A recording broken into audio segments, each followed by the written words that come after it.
वहीं देखिए महाराष्ट्र में विधानसभा चुनाव को लेकर के सियासी घमासान मचा हुआ है। मुस्लिम वोट पाने की चाहत में एआईएमआईएम चीफ ओवैसी ने अब बीजेपी के बाद आरएसएस के खिलाफ भी मोर्चा खोल दिया है। ओवैसी कभी मीर कासिम की बात कर रहे हैं तो कभी मौलाना आजाद की। आखिर ओवैसी की इस कहानी के पीछे क्या है सियासत, इस रिपोर्ट के जरिए आपको दिखाते हैं।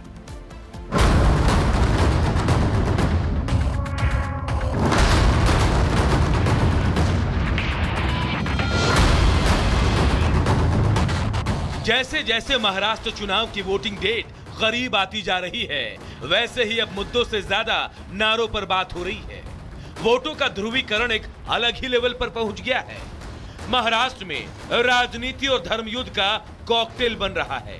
भाऊ और भाईजान की जंग अलग ही लेवल पर पहुंच गई है। महाराष्ट्र चुनाव में मुस्लिम वोटों के जरिए कई पार्टियां सत्ता पाने की फिराक में हैं और इन्हीं में से एक है असदुद्दीन ओवैसी। भाईजान के वोट के भरोसे ओवैसी ने मैदान में 14 उम्मीदवार उतारे हैं, लेकिन उन्हें डर है कि कहीं सामने खड़े मुस्लिम उम्मीदवार उनका वोट ना काट दे। यही कारण है कि उन्हें कभी गद्दार मीर सादिक और मीर जाफर याद आ रहे हैं तो कभी देश प्रेमी मौलाना आजाद। ओवैसी ने मौलाना आजाद के बहाने संघ पर निशाना साधा। कहा, आजादी की लड़ाई में संघ वालों का कोई योगदान नहीं। वो तंजीमें जो इस मुल्क की आजादी में अपना कोई रोल अदा नहीं किए, जैसा कि आरएसएस, वो बार बार भारत के सबसे बड़ी अक़लियत मुसलमानों पर इल्जाम लगाते हैं कि तुम्हारी वजह से मुल्क का विभाजन हुआ। मौलाना आजाद इस मुल्क के मुजाहिदीन आजादी में आपका शुमार होता है। आप कई मर्तबा इस मुल्क की आजादी के लिए जेल की सोबतों को बर्दाश्त किए। ओवैसी महाराष्ट्र के चुनावी रैलियों में युवाओं से इतिहास को समझने और अपनी राजनीतिक ताकत को पहचानने की बात कर रहे हैं। कह रहे हैं, हमारा हाल शादी में बैंड बजाने वाला जैसा है। हमारा हाल एक शादी की बारात में बैंड बाजे की बारात की तरह है कि दूल्हा निकलता है घोड़े पे ऊपर बैठकर और हम बैंड बाजा बजाते हैं दूल्हे के नाम पर। हम 70 साल से यही कर रहे हैं, दूसरों का बाजा बजा रहे हैं, दूसरों के लिए नाच रहे हैं। चुनाव के समय उन्हें मौलाना आजाद याद आ रहे हैं, लेकिन मौलाना आजाद की बात करने वाले ओवैसी को क्या पता कि मौलाना आजाद ने कभी भड़काऊ सियासत नहीं की।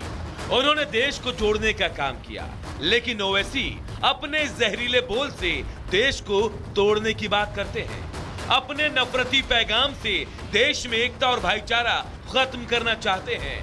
संघ पर निशाना साधकर वो मुस्लिम तुष्टीकरण की कवायद में जुटे हैं और मौलाना आजाद के बहाने मुस्लिम वोट पाने की जुगत में है। ओवैसी को पता है कि बीजेपी सबका साथ और सबका विकास कर रही है और यही कारण है कि मुस्लिम वोटरों का भरोसा भी बीजेपी ने जीता है। ये सब देखकर ओवैसी परेशान हैं और अपनी सियासी दुकान को चमकाने के लिए भाईजान अब संघ पर निशाना साध रहे हैं ताकि मुसलमानों को बरगलाया जा सके। लेकिन ये पब्लिक है और पब्लिक सब जानती है। इतिहास के चंद झूठे पन्नों को दिखाकर ओवैसी मुसलमानों के मसीहा बनना चाहते हैं, लेकिन अब मुसलमान ओवैसी के झांसे में आने वाले नहीं हैं।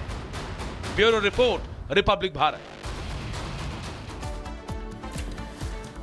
सीधे रुक करते सहयोगी सत्यप्रकाश का हमारे साथ जुड़ रहे हैं मुंबई से। मुंबई महाराष्ट्र चुनाव के बीच धुआंधार प्रचार तो चल ही रहा है, लेकिन नेताओं की जुबानी जंग भी और तेज हो गई है। खासतौर पे अगर बात करें ओवैसी की, तो जो उनकी जुबान है वो तो कुछ और इशारा कर रही है। आखिर मैसेज क्या देना चाहते हो ओवैसी अपने बयानों के जरिए, जरा समझाइए दर्शकों को।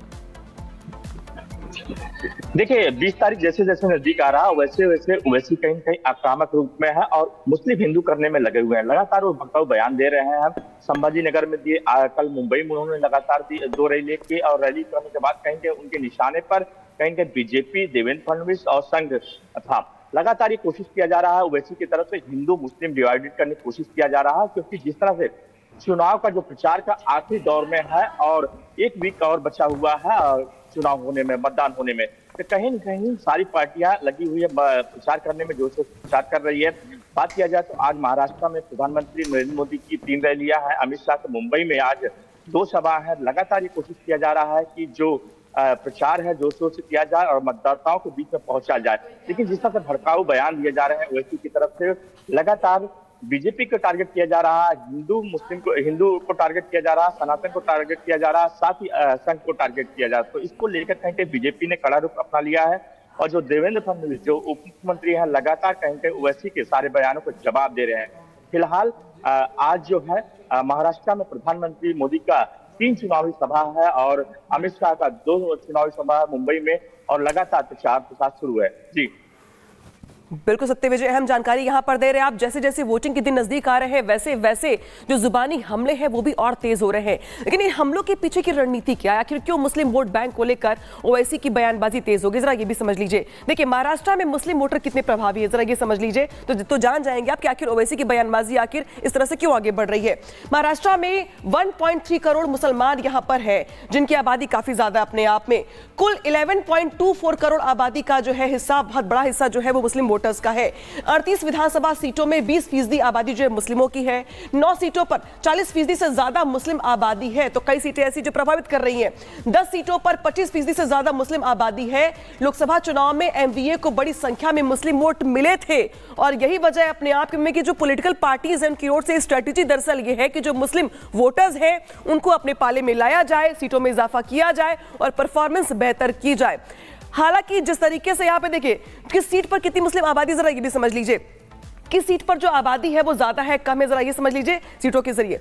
मानखुर्द शिवाजी नगर जो सीट है यहाँ पे 53% आबादी मुसलमानों की है। मुंबा देवी सीट पर 50.9% आबादी मुसलमानों की है।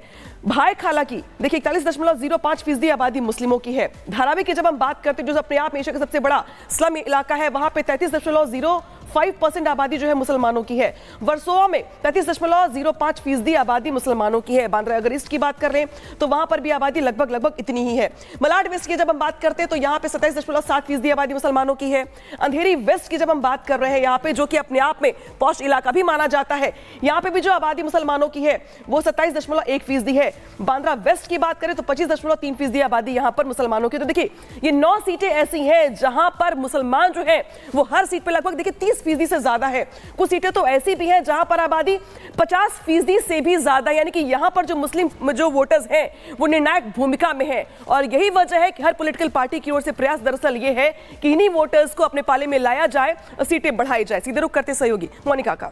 बिल्कुल अनामिका, जिस तरीके से आप कह रही हैं वोटर्स को अपनी जेब में करने की कोशिश पॉलिटिकल पार्टीज की होती है, लेकिन आखिर ये किस तरह की कोशिश है कि नेता जब बयान देते हैं तो बयान देते वक्त सोचते भी नहीं है कि आखिर वो कर क्या रहे हैं। बात मल्लिकार्जुन खड़गे की करेंगे, इंट्रोडक्शन की नीड नहीं है। योगी से दिक्कत है लेकिन आखिर सियासत कैसी है, ये बड़ा सवाल खड़ा हो जाता है। क्यों, आइए आपको बताते हैं। क्योंकि मल्लिकार्जुन खड़गे ने सीएम योगी आदित्यनाथ की तुलना आतंकी से कर दी है, जिसके बाद अब उन्हें लगातार आलोचनाएं झेलनी पड़ रही है और संत समाज भी इसका विरोध करता हुआ और अपना अपमान बताता हुआ नजर आ रहा है।